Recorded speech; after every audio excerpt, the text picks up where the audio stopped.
Hello, welcome po sa lahat. Welcome po kanegosyo, welcome po kabayan. Okay, so I think you are ready with our very exciting good news, great news po para sa lahat. Okay, so I hope you have a pen and paper with you and kindly take down notes po. Kasi ang pag-uusapan natin ngayon is changing lives. Mababago po ang buhay mo kapag in-apply mo po ito. Okay, so congratulations po for seeing this video. Congratulations in advance dahil marami pong magbabago sa buhay mo. And this 2025 is your best year yet. Okay, so congratulations for watching this one. Okay, so how are you? Kamusta, kamusta? I hope you are ready na. So, this video is excited talaga ako kasi ipapakita ko sa inyo kung paano ko po ginawa at once ginawa nyo po is mababago rin po yung takbo ng buhay mo. 360 degrees. Okay, this is good news, good news, good news. Okay, I'll share with you my screen. Okay, so take note of this one and I hope you listen. Okay, so okay, share with you my screen. Okay, so ang pag-uusapan natin ngayon is this would be life-changing. This would be amazing. This would be exciting po, exciting po. This would be supernatural, great success, bliss, blessings po para sa inyo. This would be shocking, okay? This would be unparalleled, inspiring, and this one is what we are talking about. So thank you for messaging us and um, looking forward for the 10x life success. So ang 10x life success, it means 10 po, 10 life categories. It means 10 po yung um, um, category sa yung life na pag-uusapan natin from careers until assets, finances, businesses, and money. So ang 10x life success, ito po ay 10 kategory ng iyong buhay. Kasi ang sabi kasi nila kapag maging wealthy ka or mayaman or maging successful, dapat meron ka lang money or meron ka lang ganito, ganito. Pero in real life po, real scenario, ang secret pala para maging matawag ka po na successful is dapat 10 category po ng buhay mo from careers, relationships, love, parenting, emotion, social, physical health and fitness, spiritual and character, intellectual mindsets, talents, gratitude and vision, experiences and service, assets, finances, businesses and money.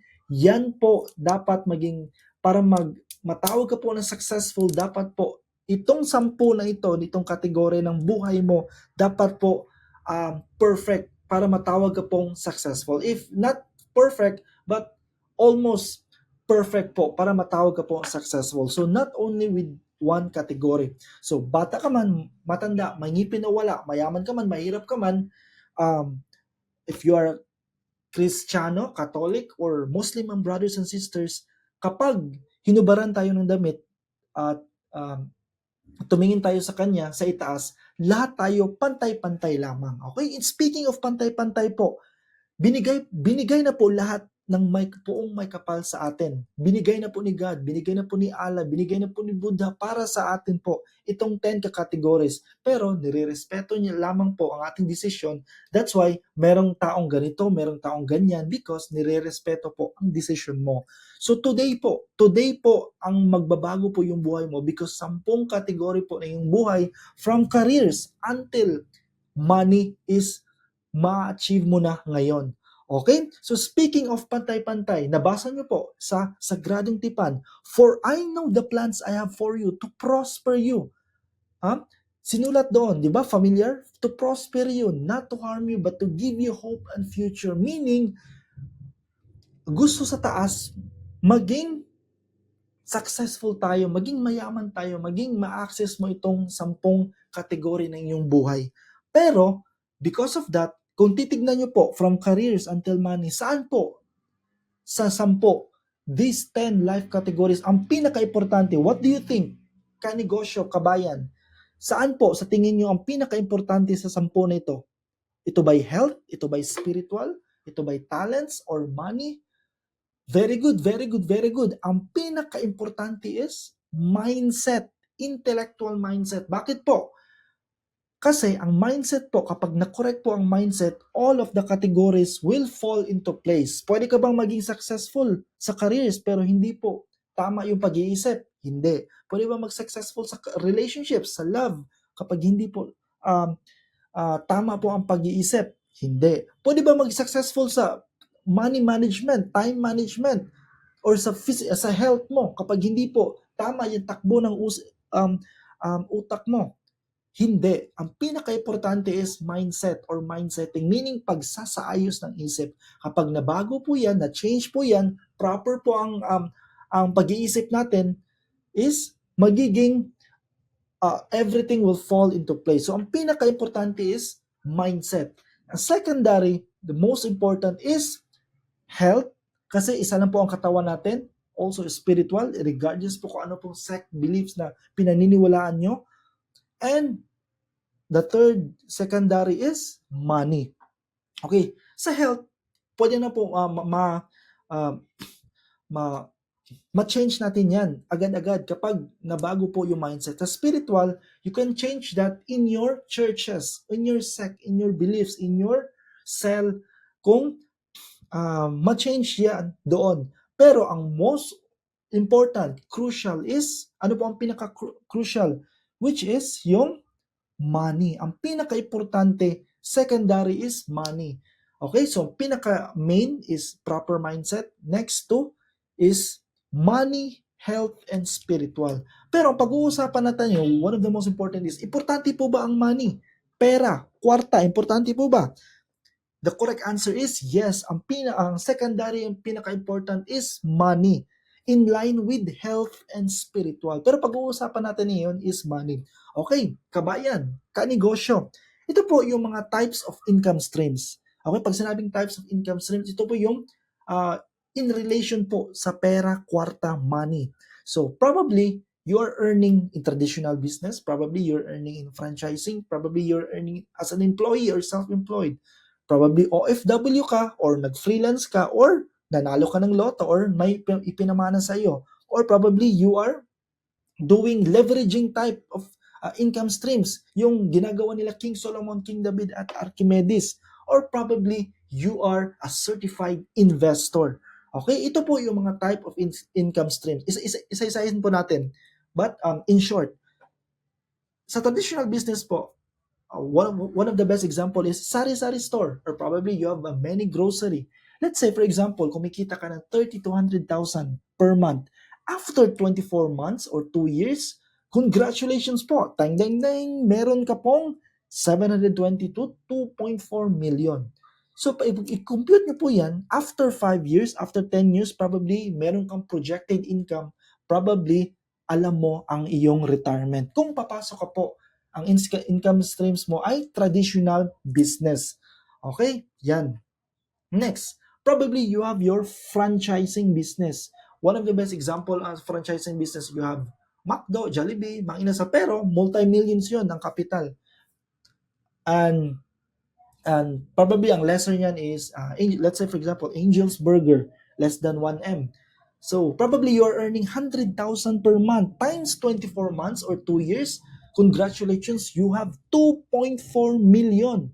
So kapag kumita ka ng 2.4 million, after 5 years, after 10 years, you already know your projected income na makukuha mo. Probably, alam mo yung retirement mo. Kapag papasok ka po sa franchising, pero pag mayroon kang malaking pera, let's say for example, you have less than 100 million, probably you have your Jollibee or McDonald's or Mang Inasal or Chowking. Kapag pumasok ka, which is very good business. Okay? Because franchising, you have the business, you already have the system. Okay? Sa traditional business is, it depende po sa iyong capital. Okay? Probably, you're an employee now or an agent or self-employed. Let's say for example, nasa business processing outsourcing ka, call center ka. Let's say for example, you're earning 20,000 per month. After 24 months or 2 years, you have 480,000 pesos. So after 5 years or 10 years, you already know your projected income. Okay? So, if you papasok ka sa employed, kapag mag-self-employed, meaning you have your skill. Let's say, for example, kung doctor ka, lawyer ka, probably you have your skill and you leverage that probably mas malaki. Okay? So, sa merong ups and downs pag employee ka or self-employed kasi you already have the projected income is ganun yun lang.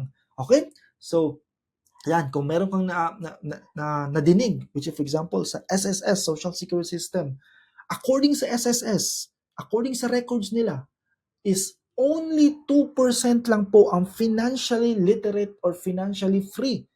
Okay, for those employees. And mostly, more or less 50% is nakadepende pa rin sila sa kanilang relatives at sa government. So for example, mga ayuda, AKAP, AICS. So, yan. Kung papasok ka sa employee, you know already your projected income. So probably some also with nag-abroad. Let's say for example, sa aking mga classmates, nasa abroad din sila. They're earning 200,000 more or less in general. So after 24 months or 2 years, congratulations, you have 4 million pesos. So that's a very good, a decent amount. After 5 years or 10 years, probably you have your own house, lot, cars, savings for retirement. Pero kabayan, kanegosyo, the horror stories, the horrible stories ng ating mga OFWs. Yung mga OFWs natin doing jobs, multiple jobs abroad. Okay? So, kapag yan ang pinasok mo, you already know after 5 years or 10 years your projected income.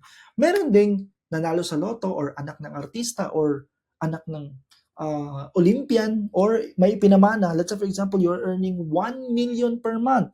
After 24 months or 2 years, congratulations, you have 24 million pesos after 2 years. So, compute. After 5 years or 10 years, you already have that amount. So, meaning you have a decent, good life because you are earning that much. Kung nanalo ka sa loto, kung anak ka artista or may pinamana sa iyo. Okay? But I think rare lang po ang merong dito sa category. Meron din pong type of income stream which is leveraging web online. Pero ang idea nito is kinuha ito sa idea nila King Solomon, King David, or or nila Archimedes. Let's say for example, you're earning 50 centavos. Multiply by 2 every month. 50 centavos, 1, 2, 2, 4, 8, 16, until after 24 months or 2 years, congratulations, by multiplying, by compounding with the interest, you have 8 million pesos. So by using this leveraging, after 5 years or 10 years, you have your retirement. Pero one of the best examples ito is mga network marketing or multi-level marketing. Nandito papasok sila. Okay? So, kung papasok ka man dito, this type of income is decent and good naman kung magtrabaho po kayo. Okay? So, meron ding income stream which is an investor. Investor means, di ba, according sa Rich Dad Poor Dad sa libro ni Robert Kiyosaki, there are 4 quadrants. First quadrant, employed. Second quadrant, self-employed. Third quadrant, business. Fourth quadrant is investor. Dapat po, kung ikaw ay isang empleyado or isang negosyante, dapat ang final or ang climax mo is pagiging investor. Okay, investor. Kasi ang investor po, money works for you. Kasi sa business is you have the system, then you earn. Sa investor po, money begets money. Money earns more money. So let's say for example, you have 1 billion or 1 trillion. After 24 months or 2 years, you have your 24 trillion pesos. Okay? How about 5 years or 10 years? Since you are an investor, angel investor, or whatever type of investor that you have, let's say for example, real estate investor trust, you earn very much because money works for you. Money begets money. Money multiplies, compounds, and produces yield more money kung papasok ka sa investor side. So, since wala pa man nakaabot sa 1 trillion pesos, probably yun sa mga government, di ba? More on trillions, let's say General Appropriations Act. Pero dito is you can be an investor. Later on, ibibigay ko ang sekreto. Okay? So, yan. Okay? So, Ang tanong lamang po is, why are you working so hard? Bakit ka nagtatrabaho? Para ba sa family? What is your deepest why? Para saan ba yung pagtatrabaho? Para kanino ka bumabangon? And second question is, what is your current or preferred streams of income? Sa nabanggit. So, what is your deepest why? And what would be your preferred streams of income? Gusto mo ba traditional business, franchising, o magiging employee, self-employed? Probably you take abroad, or freelancer, probably may pamana, or probably you do a very good business which is leveraging, or probably you can be a good, great investor. Okay? So yan. So that's the question. Why are you working so hard? What is your current or preferred streams of income nowadays? Saan po ang napili nyo at nagustuhan nyo? Okay? So eto, this is the best part. Ibibigay ko po sa inyo ito ng libre. Okay, ibibigay ko po ito. Freebies to get. You will have 30 days real estate training. Free. 30 days po, meaning 30 po actionable videos that gagawin mo so that you can attain this, let's say for example, this type of category, income stream. Magiging investor ka. So, if you are an employee, self-employed, or you are in business, or meron kang pinagkakakitaan, dapat ito po yung ultimate goal mo, magiging investor. Bakit? So this, I will give you the 30 days real estate training for free, and I'll give you also the 2 years tutorial tuition worth 1 million pesos. So you already have the free retirement plan, you have your free secrets in life and other 10 categories. That's why sa page natin, 10x Life Success, I'll give you free personality and development and behavioral science, behavioral development. And one of the most exciting po sa ating tutorials is we have your free energy, vibration, and manifestation. So, ibibigay ko po sa inyo, you have your personal account, website, and application. Doon po kayo mag-aaral so that you can grow. You can be the best that you can be sa 10 kategory. Okay? So, one of the best po is, saan ka papasok, is this one. Para magiging better businessman or investor ka, you can do this, and we will give you the 4 ways. Okay, 4 ways. You will earn 1% lifetime plus bonus. Hanggang mamatay po kayo, mag-earn po kayo ng 1% monthly, quarterly, at saka annually plus bonus. And one of the best po is you will have your 100% capital, babalik po sa inyo twice or thrice, double, triple, plus interest after masold po yung property.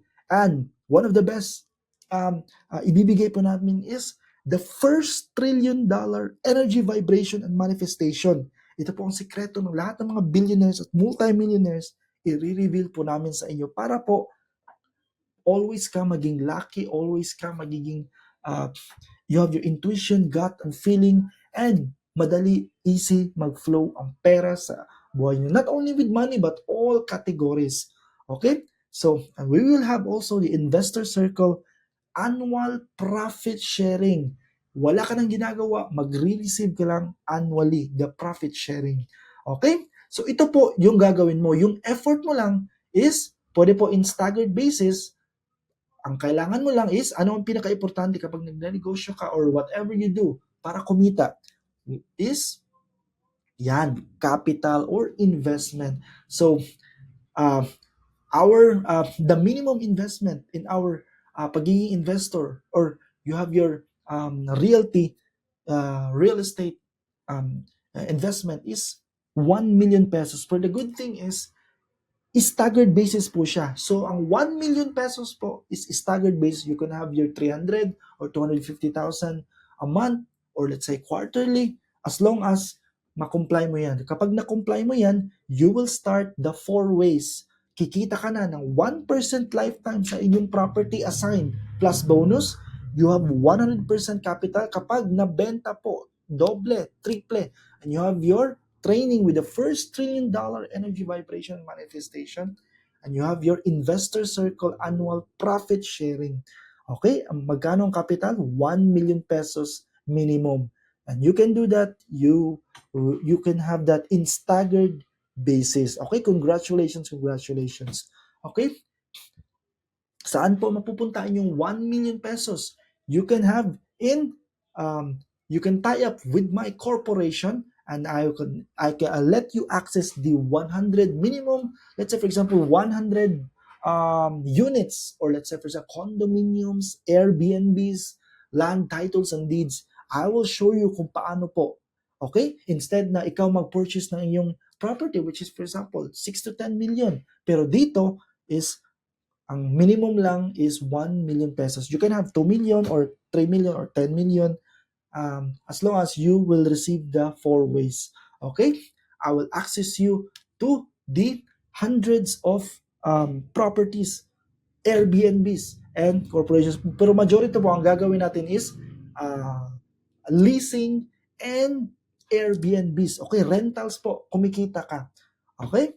So, I'll show kung paano itaguyod mo ang iyong Airbnbs, resorts, and recreations. You can tie up and be part of my company. Okay, so yan. You will have these 4 ways at magiging exciting po ang buhay. Okay? Pero I think konti lang po yan ang 1 million kasi ang pinaka-importante is yung first $1 trillion. You can access all the gold and silver reserves using your subconscious touch by faith. You will access all the money, all the currencies of each country. Each country, including the first world country, you will access all the assets, finances, businesses, and money. Okay? So yan, ibibigay po namin yan sa inyo. So, thank you very much for listening, and I hope meron ka pong napulot. Okay? So, yan.